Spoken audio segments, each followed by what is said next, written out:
I'm announcing a historic action to rescue our nation's capital from crime, bloodshed, bedlam, and squalor, and worse.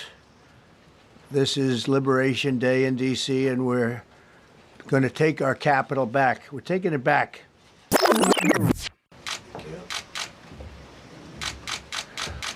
Wow. I've been up here a lot. I've never seen a crowd like this. I think we need a ballroom, and that's happening. It's going to be a beautiful ballroom. This is really a lot of people, most I've ever seen in this room. And we're here for a very serious purpose, very serious purpose. Something's out of control, but we're going to put it in control very quickly like we did on the southern border. I'm announcing a historic action to rescue our nation's capital from crime, bloodshed, bedlam, and squalor, and worse. This is Liberation Day in D.C., and we're going to take our capital back. We're taking it back. Under the authorities vested in me as the President of the United States, I'm officially invoking Section 740 of the District of Columbia Home Rule Act. You know what that is? And placing the D.C. Metropolitan Police Department under direct federal control, and you'll be meeting the people that will be directly involved with that. Very good people, but they're tough, and they know what's happening, and they've done it before. In addition, I'm deploying the National Guard to help reestablish law, order, and public safety in Washington, D.C., and they're going to be allowed to do their job properly. And you people are victims of it, too. You know, you're reporters, and I understand a lot of you tend to be on the liberal side, but you don't want to get mugged and raped and shot and killed. And you all know people and friends of yours that happened. And so you can be anything you want, but you want to have safety in the streets. You want to be able to leave your apartment or your house where you live and feel safe and go into a store to buy a newspaper or buy something. And you don't have that now. The murder rate in Washington today is higher than that of Bogota, Colombia, Mexico City, some of the places that you hear about as being the worst places on earth, much higher. This is much higher. The number of car thefts has doubled over the past 5 years, and the number of carjackings has more than tripled. Murders in 2023 reached the highest rate probably ever. They say 25 years, but they don't know what that means because it just goes back 25 years. Can't be worse. Our capital city has been overtaken by violent gangs and bloodthirsty criminals, roving mobs of wild youth, drugged out maniacs and homeless people. And we're not going to let it happen anymore. We're not going to take it.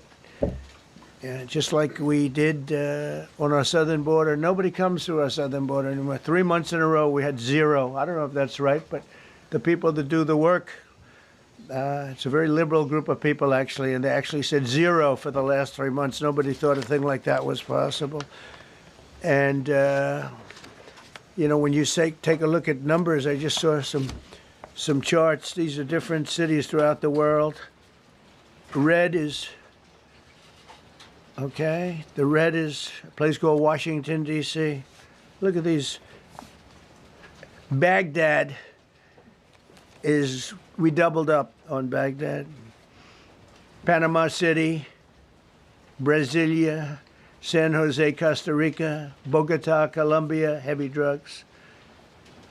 Mexico City, I mentioned, Lima, Peru, all double and triple what they are. So do you want to live in places like that? I don't think so. I don't think so. And I think the people in this room, if you wrote correctly, you'd see, look at the kind of numbers we have.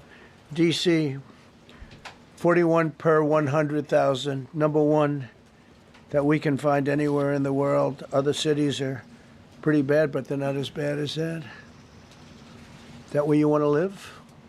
The reporters of the world? Juvenile offenders and crimes against persons, as they say. It's getting worse. Not getting better, it's getting worse. And we had a recent indication. There was a story about a man who was just left. He quit because he was asked to do phony numbers on crime. And we're going to look into that. I think Pam is going to be looking into that. But he was asked by the city, I guess, that we don't want to show the real numbers. Let me do numbers so it looks like it's going down. Not going down. And under Biden, it was a disaster. And nobody did anything about it. We're going to do things about it like you wouldn't believe. Every American has a constitutional right to be able to access and petition their government in safety, and countless federal officials and employees likewise have the right to carry out their jobs in peace without being shot. As you know, I lost a very good person a while ago, was shot waiting for his wife. He was in the car. They robbed his car. They shot him. They killed him like it was nothing to it. She was walking to the car. It's a horror show. This issue directly impacts the functioning of the federal government and is a threat to America. Really, it's a threat to our country. We have other cities also that are bad, very bad. You look at Chicago, how bad it is. You look at Los Angeles, how bad it is. We have other cities that are very bad. New York has a problem. And then you have, of course, Baltimore and Oakland. We don't even mention that anymore. They're so far gone. We're not going to let it happen. We're not going to lose our cities over this. And this will go further. We're starting very strongly with D.C., and we're going to clean it up real quick, very quickly, as they say. Days ago, a former member of the DOJ staff was savagely beaten by a band of roving thugs after defending a young woman from an attempted carjacking. He was left dripping in blood. He thought he was dead, with a broken nose and concussion. Can't believe that he's alive. He can't believe it. In June, a 21-year-old congressional intern was tragically killed after being hit by a stray bullet in a drive-by shooting. A former Trump administration official named Mike Gill, fantastic person, was murdered last year in cold blood in a carjacking blocks away from the White House. We all knew him. Great person. Waiting for his wife as she was walking to the car. A Democrat congressman was also carjacked at gunpoint not far from the Capitol. And in 2023, an aide to Senator Rand Paul was stabbed in the chest and head by a demented lunatic as he walked down the street, just absolutely for no reason. Horrifically, last July 4th weekend, a 3-year-old girl was shot in the head and killed while sitting in a car near the Capitol. It's becoming a situation of complete and total lawlessness. And we're getting rid of the slums, too. We have slums here. We're getting rid of them. I know it's not politically correct. You'll say, oh, so terrible. No, we're getting rid of the slums where they live. Caravans of mass youth rampage through city streets at all times of the day. There are ATVs, motorbikes. They travel pretty well. Entire neighborhoods are now under emergency curfews. Just this past weekend, gunfire went through, and you saw that, the Navy Yard. I saw it this morning. They saw that they fought back against law. See, they fight back until you knock the hell out of them, because it's the only language they understand. But they fought back against law enforcement last night. And they're not going to be fighting back long, because I've instructed them and told them whatever happens, they love to spit in the face of the police. As the police are standing up there in uniform, they're standing and they're screaming at them an inch away from their face. And then they start spitting in their face. And I said, you tell them, you spit and we hit. And they can hit real hard. It's a disgusting thing. I've watched that for years, for 3-4 years. I've watched them. The police are standing, and they're told, don't do anything under any search. So and you can see they want to get at it. And they're standing there, and people are spitting in their face, and they're not allowed to do anything. But now they are allowed to do whatever the hell they want. This dire public safety crisis stems directly from the abject failures of the city's local leadership. The radical left city council adopted no cash bail. By the way, every place in the country where you have no cash bail, is a disaster. That's what started the problem in New York, and they don't change it. They don't want to change it. That's what started it in Chicago. I mean, bad politicians started it, bad leadership started it, but that was the one thing that's central: no cash bail. Somebody murders somebody and they're out on no cash bail before the day is out. We're going to end that in Chicago. We're going to change the statute. I spoke with Pam and Todd and everybody. We're going to change the statute, and I'm going to have to get the Republicans to vote because the Democrats are weak on crime, totally weak on crime. They don't know why. They want to stop because they get mugged too. But we're going to change no cash bail. We're going to change the statute and get rid of some of the other things. And we'll count on the Republicans in Congress and Senate to vote. We have the majority, so we'll vote. We don't have a big majority, but we've gotten everything, including the great, big, beautiful bill. Got that done, and that's one of the greatest things that's ever happened to people in this country. They're starting to figure it out, how good it is. Biggest tax cut in history. So many things. But we'll be able to get that done. So, Todd, if you and Pam can draw up things working with the people, I'll get it passed. We'll get it passed with the Republicans. Probably won't get, think of this, probably won't get one Democrat vote because they have no idea what they're doing. That's why they want men playing in women's sports. That's why they want transgender for everybody transgender. And they just got walloped in an election, in a landslide, and they haven't changed one thing. I saw the other day the certain gentleman who was a very well-known politician, Democrat, was fighting like hell that men should be allowed to play in women's sport. They just don't get it. They said it's an 80-20 issue, and I think it's a 97-3 issue. And I don't know who the three are. I've never heard anybody nobody's ever come up to me, sir, you have to let men play in women's sports. You have to do it, sir. Nobody's ever approached me. I don't know where this issue even comes from. Never seen anything like it. But they turned our nation's capital into a sanctuary jurisdiction. That's the other thing. We have to get rid of sanctuary cities as quickly as possible. We're going to do it, too. We have to. Because it's sanctuary for criminals. Releasing illegal alien gang members onto the streets in 2022, nearly 70% of criminals arrested in Washington went unprosecuted. That's not going to happen with the group we have standing aside and standing behind me. And at the Metropolitan Police Department, it's now reached a small number relatively compared to what it was, but it's thousands of people. You know, we have thousands of police. I was told today, sir, they want more police. I heard a number, 3,500 police. That's a lot of police. 3,500. I thought they were going to say, we only have 30 policemen or women. He said, we have 3,500. We need more. You don't need more. That's so many. I never heard. That's like an army. How could you need more than 3,000? It just happened 2 minutes ago. Sir, they've requested more police. Oh, what do they have? About 3,500. I said, 3,500? This is not a big area. It's ridiculous. What you need is rules and regulations, and you need the right people to implement them. And we have the right people here, that I can tell you. Look at the border. Biden said there's nothing you can do. Kamala was the border czar. She never called one of the Border Patrol agents who are great. ICE is great. Never spoke to anybody.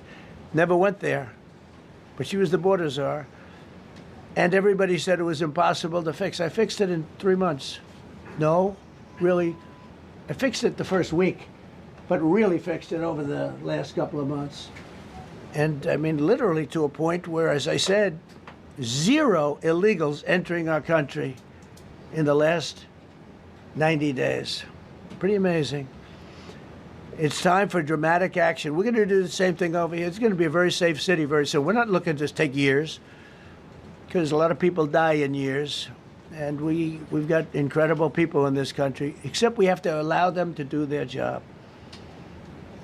And that we will deliver like nobody's ever delivered before. I actually think it's easy. You know, if you're competent, it's easy. If you're incompetent, it's impossible. But I'm very competent. Last week, my administration surged 500 federal agents into the district, including from the FBI, ATF, DEA, Park Police, the U.S. Marshal Service, the Secret Service, and the Department of Homeland Security. You know, a lot of nations, they don't have anything like that. They got some police, and they're rough police. They don't have DEA, ATF, FBI, Park Police, the U.S. Marshal Service, Secret Service, Department of Homeland Security. They got some police, but they're rough police, and they do their job. They don't have crime. We're not going to have crime either. They made dozens of arrests, and that's what starts to happen. Again, cashless bail. Watch what we do with that. Today, we're formally declaring a public safety emergency. This is an emergency. This is a tragic emergency. And it's embarrassing for me to be up here. You know, I'm going to see Putin. I'm going to Russia on Friday. I don't like being up here talking about how unsafe and how dirty and disgusting this once beautiful capital was, with graffiti all over the walls. It's another part of it, by the way, because we're talking about safety, but we're also talking about beautification. We have the most beautiful, potentially, capital in the world. We always had. But people come from Iowa, they come from Indiana, they come and then they get mugged. Not going to happen. Keep coming, because by the time you get your trip set, it's going to be safe again, and it's going to be clean very quickly. We're going to replace the medians that are falling down all over the roads. We're going to replace the potholes. We're going to put a nice new coat of asphalt over the top. No, we don't have to rip the road out and spend 7 years building a new road because they cut everything. Because some designer said, well, we need a 1/4 of an inch more turn for safety reasons. No, we're going to do it right. We're going to get it done quickly. So today we're declaring public safety emergency in the District of Columbia, and Attorney General Pam Bondi, who's fantastic, is taking command of the Metropolitan Police Department as of this moment. And I'll be making the appropriate notifications to Congress and to the mayor, our new DEA administrator, who's one of the top in the country. He better be Terry. If you're not, I'm going to get rid of you so fast. Terry Cole. Terry, thanks. Very good. We just got him, most highly recommended person. And you'll be designated as the interim federal commissioner of the Metropolitan Police Department. Okay? And you run them tough. They're good. You have a lot of good people. You have people that shouldn't be there. You also have people that shouldn't be there. They got in there because of woke. But you have a lot of great police. And those people are the ones that want to help you. This city will no longer be a sanctuary for illegal alien criminals.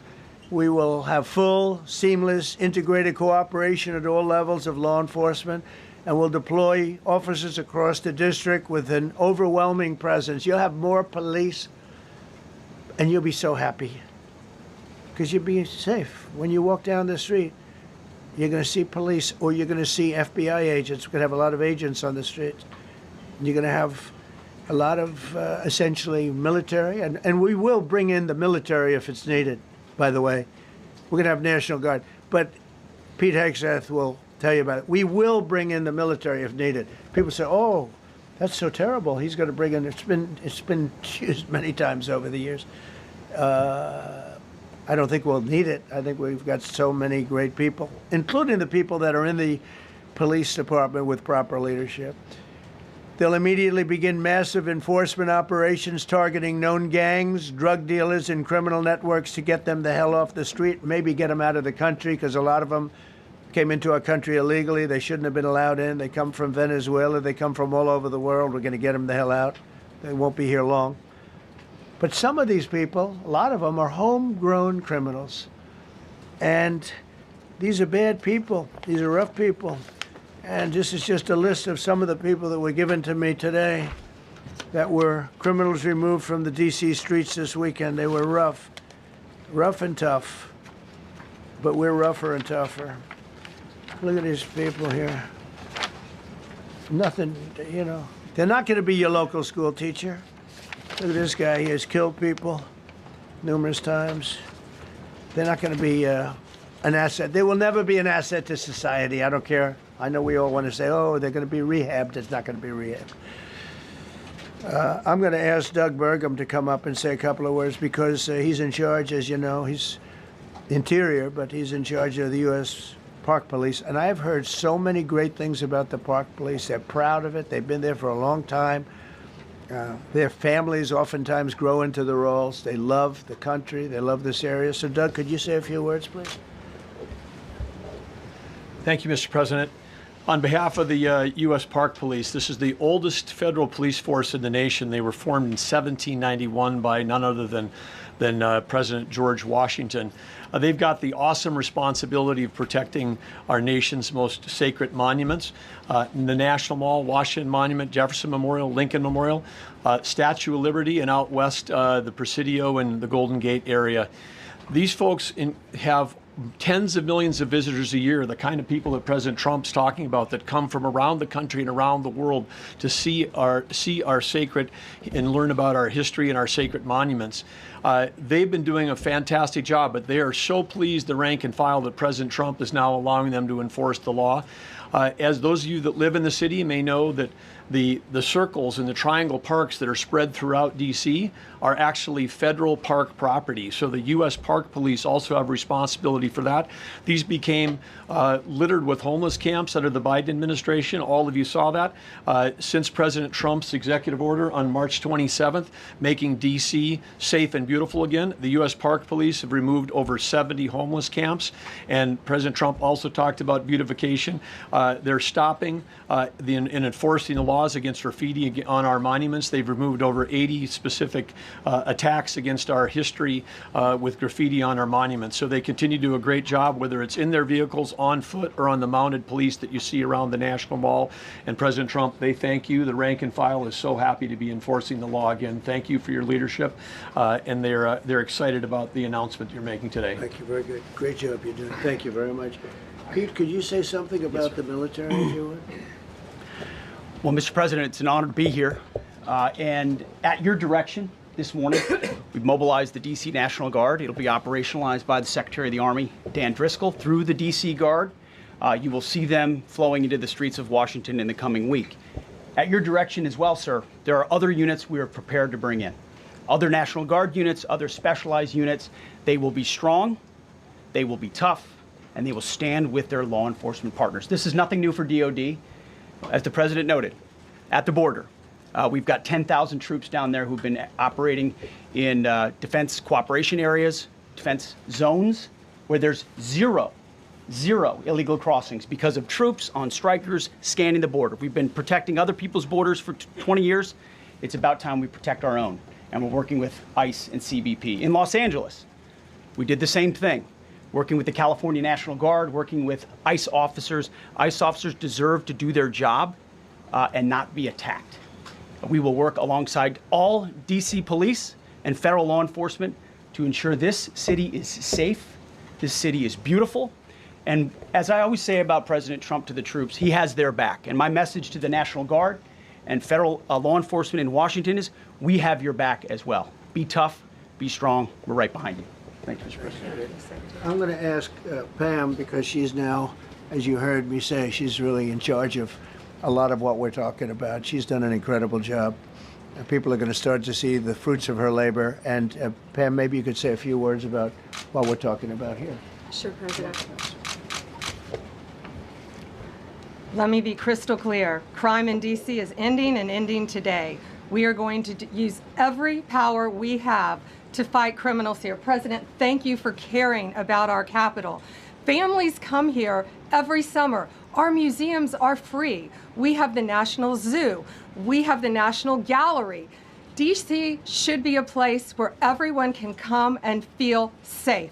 Behind me and to my side, we have some of the best career law enforcement and prosecutors in the country who are ready to take this on. As the President said, Terry Cole is going to be supervising the Metro Police Department. Gaddy Serralta, our U.S. Marshal, is going to be supervising command and control, the entire operation. Our Deputy Attorney General, Todd Blanche, and I will be working with them closely. along with our great FBI director, Kash Patel. Kash is going to talk to you in a minute about what we did in Virginia recently with Governor Youngkin. Many of you covered that, and it was tremendously successful. Not only that, our secret weapon here in D.C. is U.S. Attorney Jeanine Pirro, one of the toughest prosecutors and a former judge, and she is going to be talking about juvenile crime, how it's out of control here, and what she's going to do to fight back. No more crime rampant in our beautiful capital. No more teenage girls beating a disabled man to death. No more of that. No more drive-bys. We're going to do everything we can. And working with the ATF Director Driscoll and Commander of the Army, we're going to all work together. That's what we all do in this room. We work together, we fight. Do not underestimate one person in this room. We're going to make DC beautiful. We're going to make DC safe again. One other thing, just at the wharf a few days ago, the area of the wharf, Terry Cole reached out to me, not even nightfall, on the weekend, where so many families and tourists go. A guy's overdosing from fentanyl on a park bench in the middle of families around. They administered Narcan and saved his life. No more of that. The President of the United States is going to clean up D.C., and we're going to be there to help him, and we're going to be successful. Thank you. Thank you, Pam. Cash, talk about Northern Virginia. If you Northern Virginia, we had a big success. Thank you, Mr. President. Thank you, Attorney General Bondi, for your leadership, Deputy Attorney General, and the rest of our interagency partners. Mr. President, the following is what happens when you let good cops be cops, and I just want to highlight that before I get into Northern Virginia. This year alone, under President Trump's administration, we've had over 4,000 child victims identified and found. That's a 33% increase from the same time period last year. 33% increase. We've had a seizure of 1,500 kilograms of fentanyl up to this date.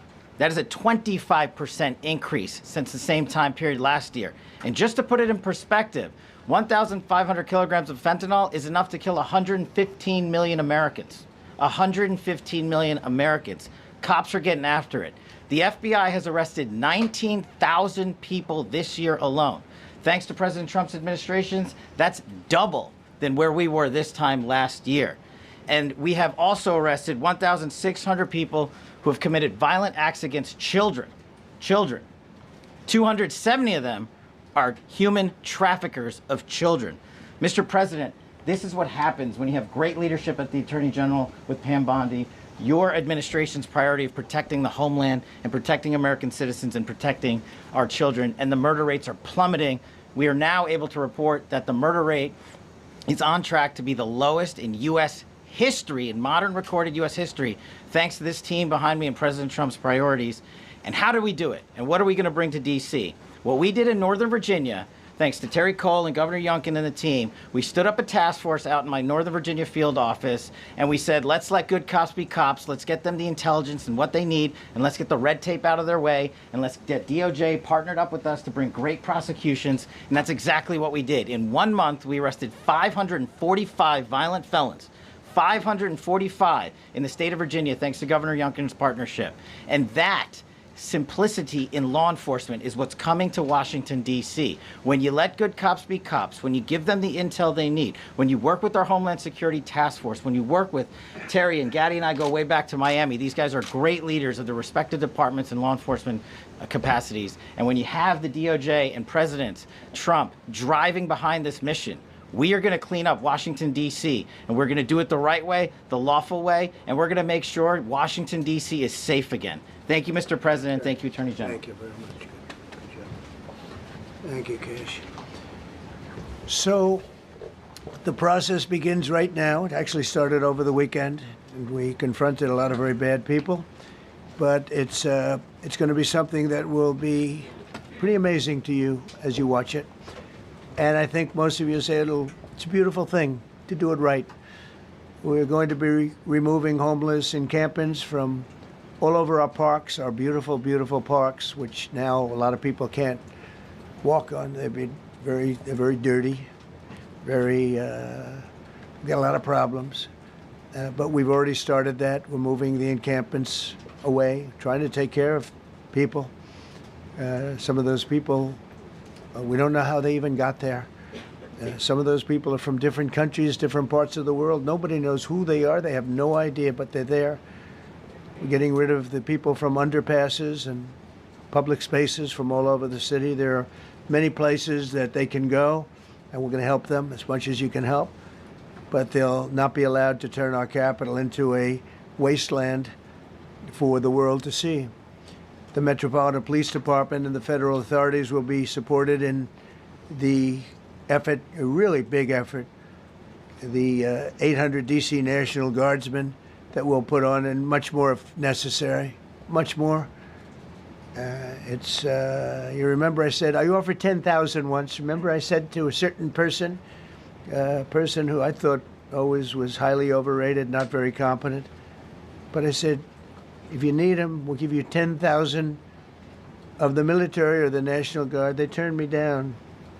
But if necessary, we're going to move service members directly to joining the Guardsmen, and that'll take place very rapidly, and that'll be done in conjunction with Pam and with Pete and everybody else. Washington, D.C. should be one of the safest, cleanest, and most beautiful cities anywhere in the world, and we're going to make it that. We're going to make it safe. We're going to make it smart. We're going to make it beautiful, so beautiful. Some of the buildings, we're going to add to it. You see what we've done at the White House. White House is a whole different building. I do that in my part-time because it's a natural instinct as a real estate person. I was very good at that, and I was very good at fixing things up. I like fixing things up. You see what's happening. The marble floors are being reinstalled, renovated, fixed. The whole place is becoming very beautiful. We're going to be adding a magnificent ballroom, most beautiful ballroom, I think, anywhere. We need it. I would have certainly loved to have had it today. I think we would have filled it up. A lot of you are standing outside, can't get in this room. I have never seen the room like this, which tells me that you want to talk about, I mean, this was a D.C. news conference. It tells me that you want to talk about crime in D.C. and beautification of D.C., but I'm going to put that's easy. And I think, frankly, fixing the crime with the pros, fixing the crime is easy, too. A person who I've known for a long time, and she's been incredible. She was a fantastic, one of the best ever district attorneys in New York. She was in Westchester, and she became a judge, very successful judge. And then she went into showbiz because she was such a good DA and such a good judge, tough judge, but fair, always fair. Nobody ever complained about that, but she was tough. And because of that and her reputation, she went into showbiz. So a lot of people don't, they think of Janine as showbiz. Actually, showbiz was not her thing. And she did great. She was on, along with a couple of other of my friends, on the #1 show. And she did great, but this is what she loves doing. This is really her baby. What she's going to do is going to be incredible. And I'd like to speak for just a few seconds on what she has in mind, what she wants to do. We're going to be appointing some judges. We have some open spots, and we're going to take people, because the judges are letting killers out. They just say, go, that's okay, don't worry about it. So we're putting some, Pam recommended, Todd recommended, some judges that are great. Janine recommended. Janine's given me 3 great candidates already. We have about 10 open spots, and we can probably create some more. We need them. Janine, would you say a few words, please? Thank you very much, Mr. President, and thank you, Madam Attorney General, and to all my partners here. We all want the same thing. We all want a safe city. We want a safe capital. We want to be able to bring our families here. We want to be able to come and enjoy the history that makes this place great. And unfortunately, we are not in that position right now. And Mr. President, I want to thank you for taking the step that we need right now to make criminals understand that they are not going to get away with it anymore. And I'm not going to stand here and go over and over the cases. But what I can tell you is this.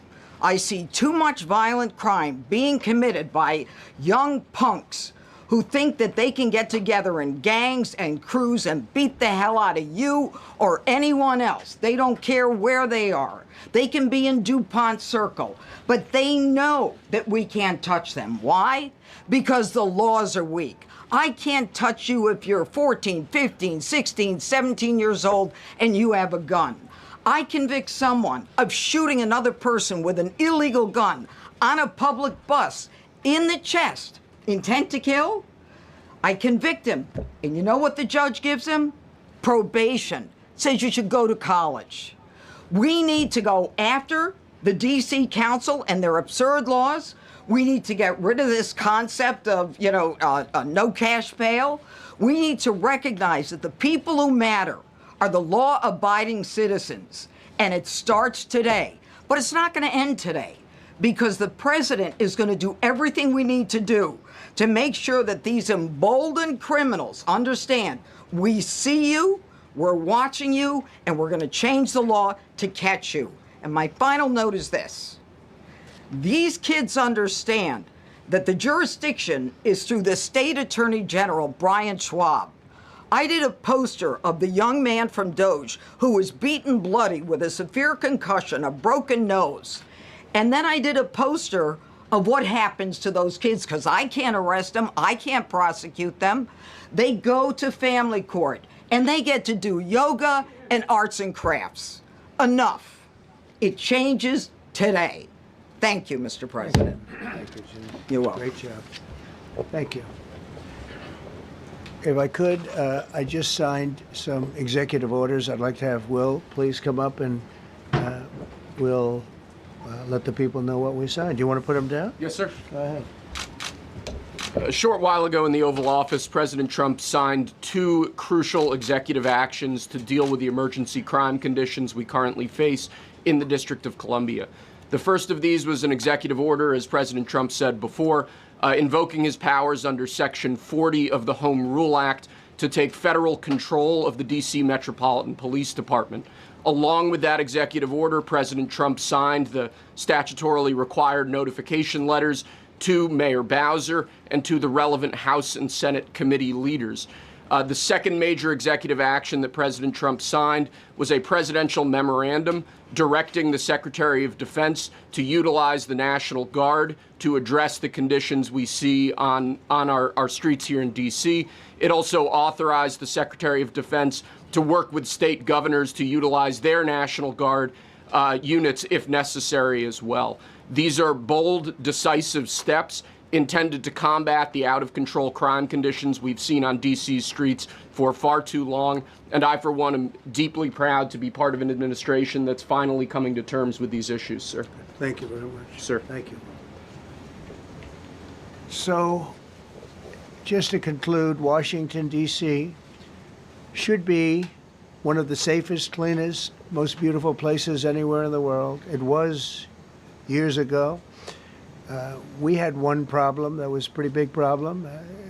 The radical left got out of control, and they started trying to rip down statues. And I said, let's go pass a law real fast. We're going to do it real fast, but we were blocked by the Democrats, who do not want safety. Nobody gets it. I don't get it. They don't get it, because they can't get votes. I don't know how they can win an election with this, but they don't want safety. And I found an old statute, very old, early 1900s, that said if you so much as touch or even think about destroying a statue or a monument in Washington, D.C., you go to jail for 10 years with no probation, no anything. In other words, slightly different than we have today. Today we have cashless bail. There you get jailed 10 years. No curtailed sentence, 10 years. And we took it out. Nobody used it. It was never used because, it's harsh. And you remember they started to rip down the statue of Abraham Lincoln. I said, that's a tough one to rip down. He was pretty good, Pam. I think he was pretty good. When the ropes started going around Abraham Lincoln to pull him down, Andrew Jackson, others, and they were heading to the Jefferson Memorial, Thomas Jefferson. They're going to do a big number there. I said, it's time. And I signed that statute immediately. We had it updated. We made it use the same language, all passed by Congress. And I announced it's 10 years in jail, no probation, no anything, 10 years, no curtail sentence if you touch, so much as touch a statue in Washington, D.C. And It was an amazing sight, beautiful sight. Everybody just left. The ropes were hanging around Andrew Jackson, and there were 2 ropes around Abraham Lincoln. They left the rope, but everybody just left. And that was the last problem we ever had. You know, that was the last problem that we ever had with the statues. They were going wild, and somebody came to me and said, "Sir, in 1910, I don't want to give you an exact because you'll say Donald Trump gave us wrong dates around like early on. You know, if I'm slightly off, they make you sound a little bad. So I won't put myself in that position. I won't put you in that position because I think everybody agrees with what we're doing today. But when I signed that thing, it was like a miracle. Everybody left. They were gone. They were starting to march down. They started the march toward Thomas Jefferson. And I figured he was always going to be safe. But they found something with him, and they found something with Abraham Lincoln. And even in the name George Washington in California, numerous places changed the name of George Washington High School and various other places. They took George Washington's name. This was a sick, woke culture that I think we've largely ended. And a lot of those people that were woke are now turning out to be the opposite. I won't go so far as to say MAGA. It's a very special category. But they've gotten out of that. But we have people that love this country, and they love this really beautiful capital. It is. I flew over it the other day, and I said, what a beautiful place. But if there's crime all over the streets, when you get there, it doesn't look so beautiful. But we're going to make it beautiful again. We're going to fix it with crime, and we're going to also, as we're doing that, we're going to start doing things that we know how to do, that I know how to do better than anybody, I guess, because of my experience from previous life. But not only are we stopping the crime, we're going to clean up the trash and the graffiti and the grime and the dirt and the broken marble panels and all of the things they've done to hurt this city. And we're going to restore the city back to the gleaming capital that everybody wants it to be. It's going to be something very special. All of these people are really tough. Could I shake your hand, Gaddy, please? You're going to be so important here. You're going to be that guy. I hope I don't have to fire him in 2 weeks because he's too soft. I don't think he's too soft. If I do, I will, though. Is it okay? If you're soft, weak, and pathetic, like so many people, I will fire you so fast. You're not going to have to worry about that. No, I think you're going to do a fantastic job. And everybody in this room, they may not express it, but they all want that to happen. You know, they want to be safe, and they have families too. So it's an honor to have such a large group. I've done this for years now, hard to believe. I've never seen this room so packed. In fact, I'm sure it's a violation of every fire code. But we'll let you stay anyway. You're taking a chance. And with that, we'll say, maybe if you could, oh, wow. We could be here all day long. If we could keep the first questions, perhaps, to this subject, and then we'll go on to a few others. Please.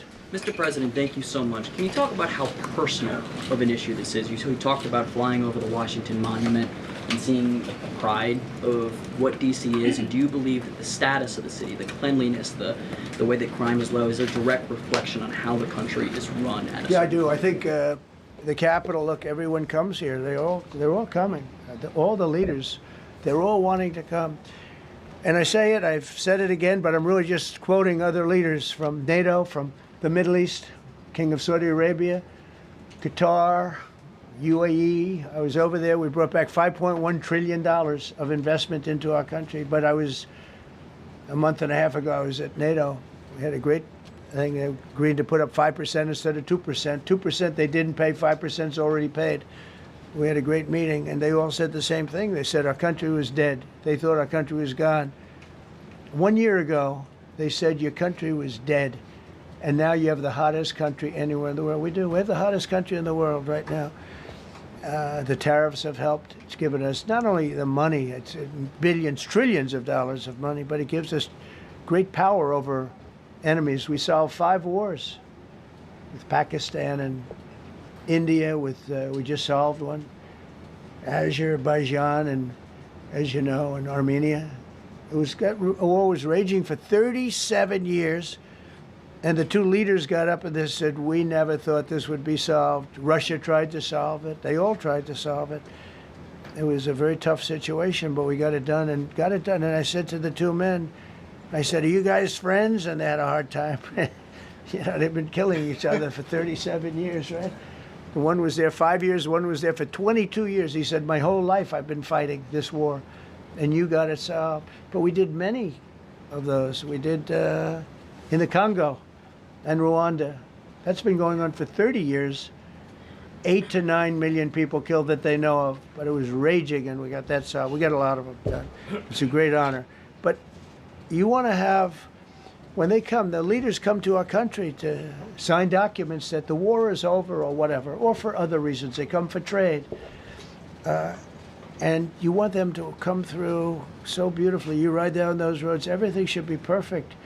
You shouldn't have medians falling down into the roadway. Median, you know, the metal things that are always, somebody had a great lobbyist, because I've never seen them look good. I've been looking at those things with the little, right? They're always broken and bad, but here they're really bad. And we're going to either put new or fix it, and it's not expensive. It's not really expensive. And we're going to fix our roads a little bit. We're going to clean up our sidewalks. You have countries where every Saturday the people go out and they wash their sidewalks in front of their stores or their houses. They scrub their sidewalks. So we aren't quite at that level yet, I don't think, Gaddy. We're not quite there yet, but maybe we will. They go out and they scrub. I think it's so beautiful to hear that and to see those stories. But we're going to make it clean. But just to finish with your question, it's a very, very strong reflection of our country. And when they see a bad city, you know, my father always used to tell me, I had a wonderful father, very smart, and he used to say, son, when you walk into a restaurant and you see a dirty front door, don't go in, because if the front door is dirty, the kitchen's dirty also. Same thing with the Capitol. If our Capitol's dirty, our whole country is dirty, and they don't respect us. So it's a very good question, actually. Mr. President, sorry. Question for you on the specific issue. Do you expect more cities to follow DC's path if this goes through? So the idea is that Chicago, LA, San Francisco, would they expect similar action what we've seen in DC? And the other question, sir, there's reporting that the administration is going to reclassify marijuana. Would that send mixed messages that if marijuana is okay, some drugs are okay, but we're trying to clean up crime? How do they go hand in hand? We're only looking at that. That's early, but you know, somebody reported it, which is fine. We're looking at it. Some people like it. Some people hate it. Some people hate the whole concept of marijuana, because if it does bad for the children, it does bad for people that are older than children. But we're looking at reclassification, and we'll make a determination over the next few weeks. And that determination hopefully will be the right one. It's a very complicated subject, the subject of marijuana. I've heard great things having to do with medical, and I've had bad things having to do with just about everything else. But medical and, for pain and various things, I've heard some pretty good things, but for other things, I've heard some pretty bad things. The other part of your question, I mean, we're just going to see what happens with it all. We're going to have a tremendous success in what we're doing. Other cities are hopefully watching this. They're all watching, just like everyone's watching here. They're all watching, and maybe they'll clean up, and maybe they'll do this and get rid of the cashless bail thing and all of the things that caused the problem. I mean, if you go back, this whole thing with cashless bail is a disaster. So many problems came that we never had before.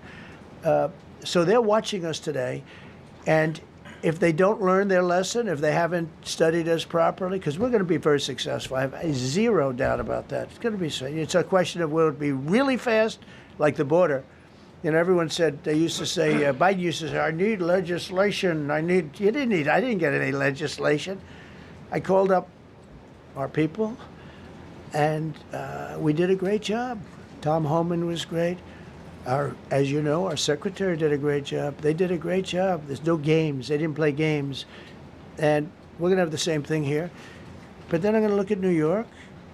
in a little while. Let's do this. Let's do this together. Let's see. It's going to go pretty quickly. And if we need to, we're going to do the same thing in Chicago, which is a disaster. We have a mayor there who's totally incompetent. He's an incompetent man. And we have an incompetent governor there. Pritzker's an incompetent. His family threw him out of the business, and he ran for governor. And now I understand he wants to be president. But I noticed he lost a little weight, so maybe he has a chance. You know, you never know what happens. But Pritzker's a gross incompetent guy, thrown out of the family business. But when I look at Chicago and I look at L.A., if we didn't go to L.A. 3 months ago, L.A. would be burning like the part that didn't burn. If he would have allowed the water to come down, which I told him about in my first term. I said, you're going to have problems. Let it come down. We actually sent in our military to have the water come down into L.A. They still didn't want it to come down after the fires. But that was it. We have it coming down. But hopefully L.A. is watching. That mayor also. The city's burning. They lost like 25,000 homes. I went there the day after the fire. You were there. And I saw people standing in front of a burned down home. It was, their homes were incinerated. They weren't like, even the steel was literally, it was all warped and literally disintegrated because of the winds and the flame and the whole thing. It was like a blowtorch. They were standing on this beautiful day, maybe a couple of days after. We gave it a little time because what they had suffered. Almost 25,000 homes. And you see what's happening now.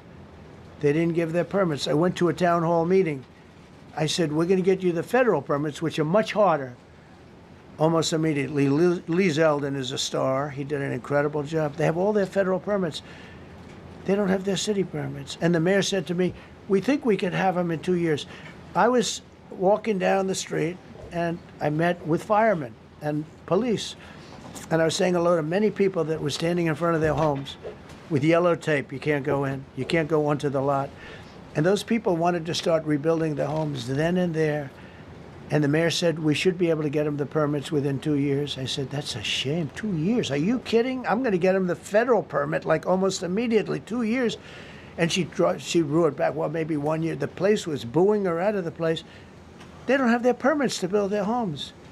And now they're talking about putting, this is among the most beautiful areas in the country. Now they're talking about putting low-income housing there. Can you believe this? I love low-income housing. I made money with low-income housing. I built low-income housing. I know more about low-income housing and luxury housing. I know about everything real estate. They want to replace some of those homes with low-income housing.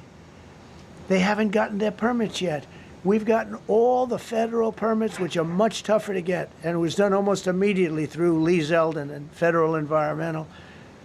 And I watched the other day, those people are angry. And now, you know, they had tremendous, they loved that area. They loved the whole big area, different places, but they loved it. It was all luxury stuff and beautiful stuff. And some wasn't that luxury, but the level of love for that neighborhood, their neighborhoods, was incredible.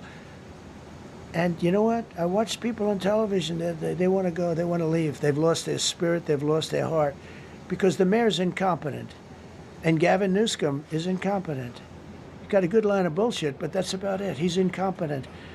And you have Los Angeles is, you know, it's amazing. You know, I called, the first thing I did, I got the Olympics to go there. I was the one that got it. And by a rare thing that happened, I'll be the president. I was very upset because I got the Olympics there, and I said, I won't be president when it comes, but bad things happened, and illegal things happened, really illegal things happened. Now it turns out one good thing was I'm going to be the president for the Olympics for 2050, for 250, which is going to be fantastic, and also for the World Cup. So we have a lot of good things, and I hope 250 is going to be, the 250th anniversary is going to be the best. But when I looked at those people, and I saw last night on television that they still don't have their permits, it's a disgrace what's happened in Los Angeles. Yeah, thank you. The China tariff deadline is tonight. Do you plan to extend that? We'll see what happens. China's been, we've been dealing very nicely with China, as you probably have heard. They have tremendous tariffs that they're paying to the United States of America.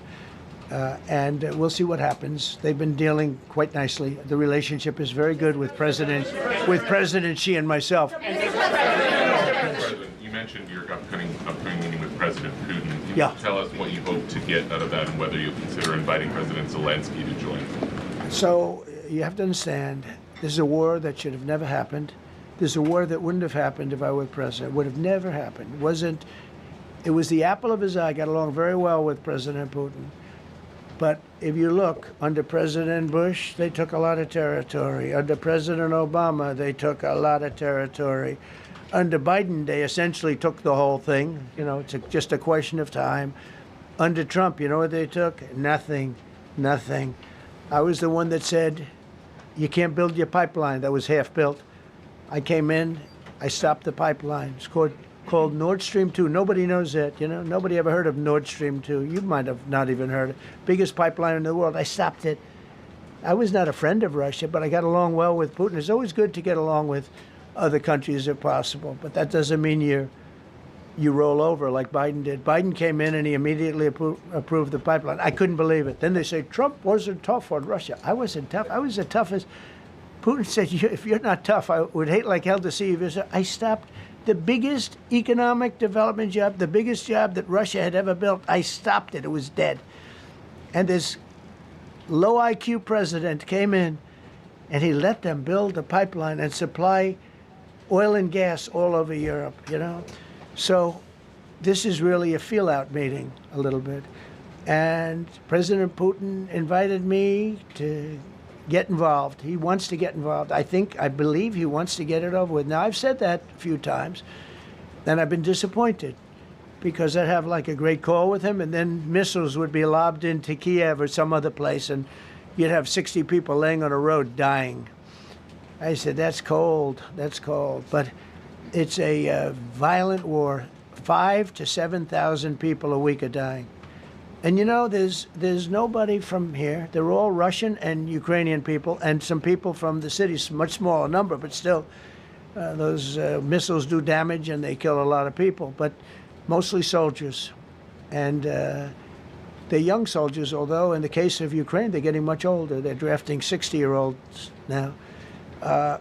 It's a terrible thing to witness, and I think I have an obligation. Look, this is Joe Biden's war. This is not my war. I made a deal with NATO a month ago. You covered it very accurately, actually. We don't pay anything anymore. You know, we're not paying anything. They are buying things from us, and NATO is paying us. I got it raised from 2% of GDP to 5%. And they're paying us for everything that we send. We're not paying. But Biden approved $350 billion. Europe has spent $100 billion. The money that's been spent and the death is incredible. It's the worst thing that's happened, by far the worst that's happened since World War II. So I'm going in to speak to Vladimir Putin. And I'm going to be telling him, you got to end this war. You got to end it. And he wasn't going to mess with me. This war would have never happened. You know, we had a discussion about it one time, and we never had that discussion again. Would have never happened. And when the election was rigged, and then Biden took office, which was barely took office. The auto pen took office. Bad things started happening. Bad things, stupid things were said. And it ended up in a war. And you know, and I don't believe this will happen anymore because I have that pretty well covered. This could end up in a third world war. This could have been a third world war. I don't think that's going to happen now. But I thought it was very respectful that the president of Russia is coming to our country as opposed to us going to his country or even a third-party place.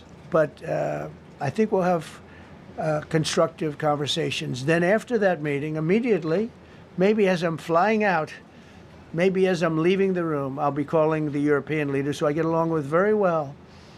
And, you know, I have a great relationship, I think, with all of them. And I get along with Zelensky, but, you know, I disagree with what he's done. Very, very severely disagree. This is a war that should have never happened, wouldn't have happened. But I'll be speaking to Zelensky. The next meeting will be with Zelensky and Putin, or Zelensky and Putin and me. I'll be there if they need. But I want to have a meeting set up between the two leaders.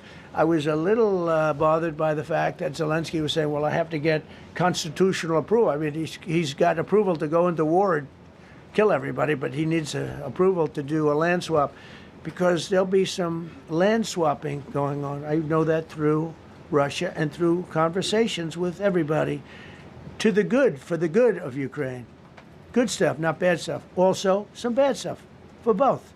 So there's good and there's bad. But it's very complex because you have lines that are very uneven, and there'll be some swapping, there'll be some changes in land, and the word that they will use is, they make changes. We're going to change the lines, the battle lines. Russia's occupied a big portion of Ukraine. They've occupied some very prime territory. We're going to try and get some of that territory back for Ukraine. But they've taken some very prime territory. They've taken largely ocean, in real estate we call it oceanfront property. That's always the most valuable property. If you're in a lake, a river, or an ocean, it's always the best property. Well, Ukraine, a lot of people don't know that Ukraine was largely 1,000 miles of ocean. That's gone. Other than one small area, Odessa, it's a small area. There's just a little bit of water left. So I'm going to go and see the parameters. Now, I may leave and say, good luck, and that'll be the end. I may say this is not going to be settled. I mean, there are those that believe that Putin wanted all of Ukraine. I happen to be one of them, by the way. I think if it weren't for me, he would not be even talking to anybody else right now. But I'm going to meet with him. We're going to see what the parameters are. I'm then going to call up President Zelensky and the European leaders right after the meeting, yeah. And I'm going to tell them what kind of a deal. I'm not going to make a deal. It's not up to me to make a deal. I think a deal should be made for both. I think Russia has to get back into building their country. It's a massive country. I think they have 11 time zones, if you can believe it. It's a massive, it's by far, from the standpoint of land, it's by far the largest. They have tremendous potential in Russia to do well. They're not doing well. Their economy is not doing well right now because it's been very well disturbed by this. It doesn't help when the President of the United States tells their largest or second largest oil buyer that we're putting a 50% tariff on you if you buy oil from Russia. That was a big blow. And then they say, gee, he wasn't so tough. Nobody else would have done that. And I haven't stopped there. I mean, look, I was all set to do things far bigger than that, but I got a call that they'd like to meet, and I'm going to see what they want to meet about. I'd like to see a ceasefire. I'd like to see the best deal that could be made for both parties. It takes two to tango, right? So ultimately, I'll have a meeting next week. I had a great relationship with him, considering the fact that I was not nice to him because of the pipeline. I ended the pipeline. I also gave the javelins. Do you ever hear of a javelin? Javelin is called a tank buster. They say that Obama gave them sheets and I gave them javelins. If it weren't for me, all those tanks that were destroyed at the first days of the war because the tanks got stuck in the mud, some commander made a better. They would have been in Kiev in 4 hours going down the highway. But a Russian general made a brilliant decision to go through the farmland instead. And they just had torrential rains, and the rains were so bad, and it was mud, and those tanks got stuck in the mud. I don't know who that general is, but knowing Vladimir, he's probably not around any longer because all those tanks were stuck in the mud, and they went along with the javelins. I gave them the javelins. You know that, right? I gave them javelins. They gave them sheets. But I'm going to meet with President Putin, and we're going to see what he has in mind. And if it's a fair deal, I'll reveal it to the European Union leaders and to the NATO leaders and also to President Zelensky. I think out of respect, I'll call him first. And then I'll call them after. And I may say, lots of luck, keep fighting. Or I may say we can make a deal. If not, I will tell you this. I've seen a poll coming out of Ukraine. 88% of the people would like to see a deal made. And if you go back 3 years, everybody was gung-ho for war. Everybody's gung-ho for war until you have it. It's an amazing thing. I had it with a couple of countries where I couldn't get a deal done with one particular country. And I just couldn't. The guy's great. He's a friend of mine. Great. good leader, tough as hell. I couldn't get the deal done. And then he went into war for a short period of time. You know where I'm talking about. First term. And it was nasty. Guys being killed all over the place.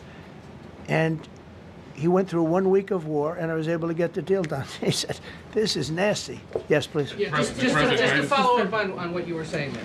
First of all, Volodymyr Zelensky is not invited on Friday? He wasn't a part of it. I would say he could go, but he's gone to a lot of meetings. You know, he's been there for 3.5 years. Nothing happened. And what is the definition? I mean, do you want somebody that's been doing this for 3.5 years? What's the definition of a good deal? I'll tell you after I hear what the deal is.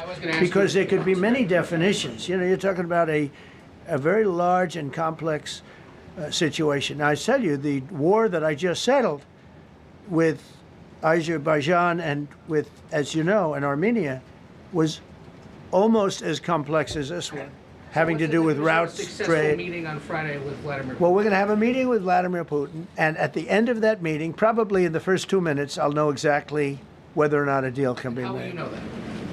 Because that's what I do. I make deals.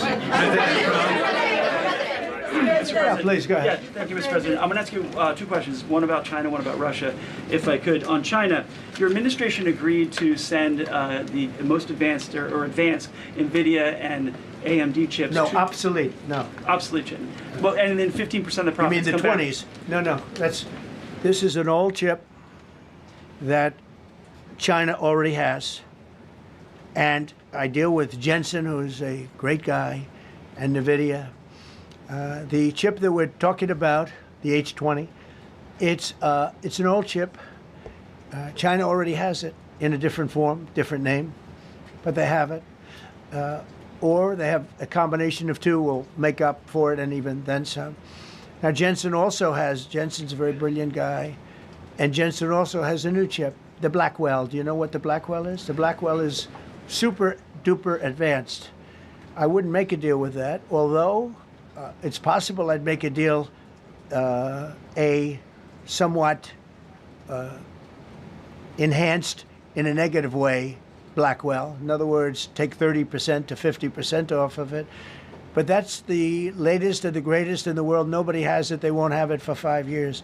But the H20 is obsolete. You know, it's one of those things, but it still has a market. So I said, listen, I want 20% if I'm going to approve this for you, for the country, for our country, for the U.S. I don't want it myself. You know, every time I say like 747, I want, yeah, for the Air Force. So I just wanted, so when I say I want 20, I want for the country. I only care about the country. I don't care about myself. And he said, would you make it 15? So we negotiate a little deal. So he's selling a essentially old chip that Huawei has a similar chip, a chip that does the same thing. And I said, good, if I'm going to give it to you, because they have a, they have a stopper, what we call a stopper, not allowed to do it. It's really known as a restrictive covenant. And I said, if I'm going to do that, I want you to pay us as a country something, because I'm giving you a release. I released them only from the H20. Now, on the Blackwell, I think he's coming to see me again about that. But that will be a unenhanced version of the big one. Like, I don't know if you know it, we will sometimes sell fighter jets to a country and we'll give them 20% less than we have. Do you know what I mean, right? That's the same. So on Russia, do you see a time, Mr. President, when there could be normal trade between the U.S. and Russia? Should your meeting go well, should there be peace? I do, yeah. Russia has a very valuable piece of land. If Vladimir Putin would go toward business instead of toward war, you know, it's a warring nation. That's what they do. They fight a lot of wars. A friend of mine said Russia's tough because they just keep on fighting. They beat Hitler, so did we, and they beat Napoleon. You know, they've been doing this for a long time. I asked a question to a very, very smart man that some people like and some people don't like. Viktor Orban, right, from Hungary, the head of Hungary, and he's in that same area and knows the two countries very well. I said, this was before Biden didn't do anything to get us out of it. He could have gotten us out of that. It would have never happened. I said, so can Russia be beaten by Ukraine? He looked at me like, what a stupid question. He said, Russia's a massive country, and they win their country, and they win their life through wars. They fight wars. That's what they do. He said, China beats you with trade. Russia beats you with war. That was a very interesting statement. China's not beating us with trade, not when I'm in charge, but they were beating Biden with trade, but they never beat us with trade. Don't forget, China had to pay $400 billion worth of tariffs when I was last time. That was last time. And if we didn't have COVID, all of this stuff we would be loaded. We're finding hundreds of billions of dollars of cash is pouring into our country now because of tariffs. And all we're doing is we're doing what they do to us. It's so beautiful to see it. They found last month, as you saw, $25 billion of excess cash flow. They're saying, where did it come from? I said, I'll tell you where it came from. It came from a place called tariffs, and we're doing very well. We're really doing well. But I expect to have a meeting with Putin that I think it'll be good, but it might be bad. And I'm here for one reason, to get rid of a war that somebody else started. Should have never happened. And if I could end it, great.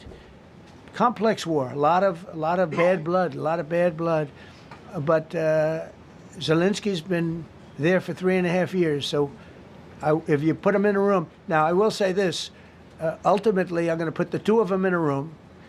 I'll be there or won't be there. And I think it'll get solved. Yeah, please be happy.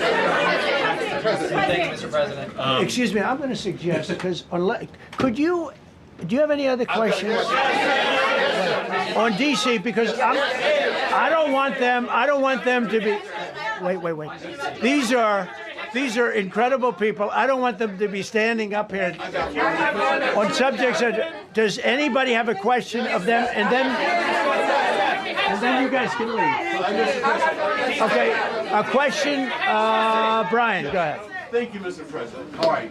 And by the way, this is only on DC, and then they're going to leave because it's unfair to have them stand up here all day long. I Brian. agree. I've got two questions for you. First, about DC. This is personal for me as well. Last year, I was robbed on the streets by one of these teenage thugs. Had a gun, got away with it.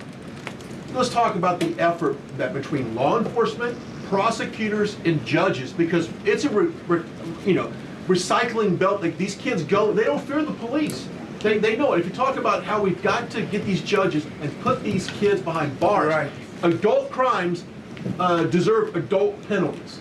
And my second question, I'll after you answer that, please. You want me to answer? Or whoever wants to take it. Okay. It's real. Do you want me to answer it? Go ahead. Here's the problem. Assuming that they're 17 years, older than 17 years old, I can get the case. If they're under 18 years of age, I can only get the case if it's murder, rob one, rape, even if they shoot a gun but don't kill you, I can't get it. So the law has to be changed. As the president said, cashless bail. That has to be changed. All right, then, even assuming I get the case, I get jurisdiction, I get a conviction, the D.C. Council has given the judges the ability to give probation on shootings. And so then it's up to them. All of these things, the Youth Rehabilitation Incarceration Reduction Act, and now they want to seal records. So if we work hard, we get a conviction, they want to wipe it out. So that needs all to be changed. Okay, Mr. Question. Pam, would you answer that also? Yeah, and just back to that topic.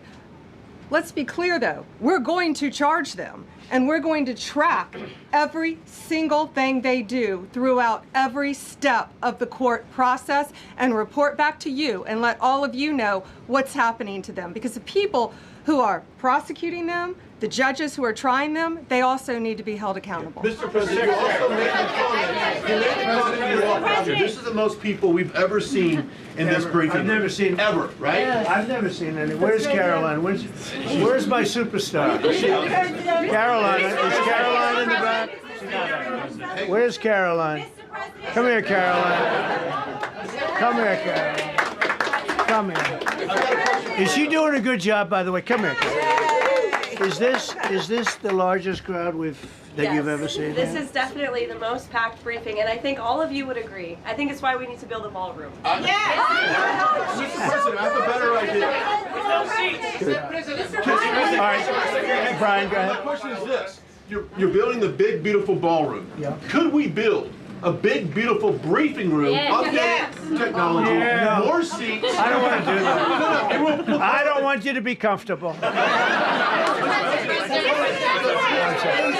So no, I don't want to make life comfortable. So look.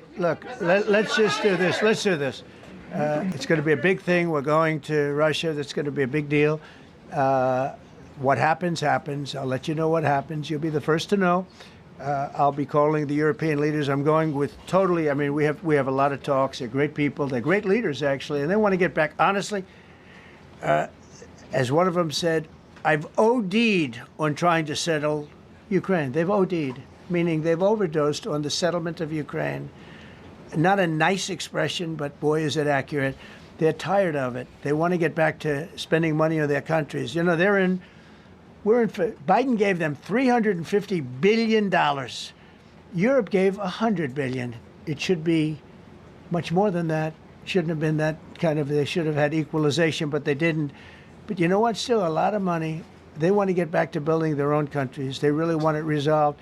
My relationship with the European leaders, as you saw, is extremely good. It's perfect. It's beautiful. Wait. And we're going to try. I'll be in touch with them. I have 5 of them call me. You think it's easy? There are a lot of European leaders, but they rely on me. Very much rely on me. If it wasn't for me, this thing would never get solved until the last person breathing is dead. Would you talk to them before? Mr. President. Yeah, I did. I'm talking to them right now. So I'm talking to the European leaders. I'll be talking to President Zelensky. I'm going to get everybody's ideas. I go into that thing fully loaded right up there, and we're going to see what happens. Now, I think one of 2 things is going to happen. It's going to be a good meeting, and we'll go a step further. We'll get it done. I'd like to see a ceasefire very, very quickly. Very quick. I'd like to see it immediately, but I'd like to see it very quickly. And we're going to be dealing with the European leaders, and we're going to be dealing with President Zelensky, and hopefully we're going to have a great success. As far as this, what we did today, and I think you were here for D.C. more so than even Russia, because Russia will be, we have a couple of days to go, but the Russia is going to be very interesting. But to me, what is very exciting, and we're going to take back our capital. We're going to make it beautiful again, but we're going to make it, more importantly, safe again. It's going to be so safe. It's going to be a model. And then we'll look at other cities also. But other cities are studying what we're doing. And you have some capable people in other cities. They can do it too. But we have a great group of professionals. We're going to have a safe, beautiful capital, and it's going to happen very quickly. Thank you all. Thank you all very much.